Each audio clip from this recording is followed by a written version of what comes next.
Hi! In front of me is OnePlus Nord CE 5G, and today I would like to show you how you can set up screen lock on this smartphone. Firstly, open Settings. Now you need to scroll down, choose Security and Lock Screen, tap on Lock Screen Passcode over here and select one of those login methods. I will go with Pattern. Now you need to enter your login method. If you made a mistake, you can click Clear at the bottom left corner and enter your login method one more time.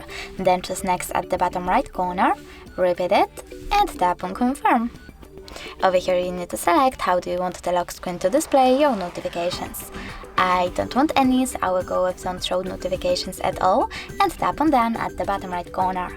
So now when I turn off my screen and turn it back on, icons that pattern is now required. Thanks so much for watching. If you enjoyed this video, leave a like, comment and subscribe. Bye!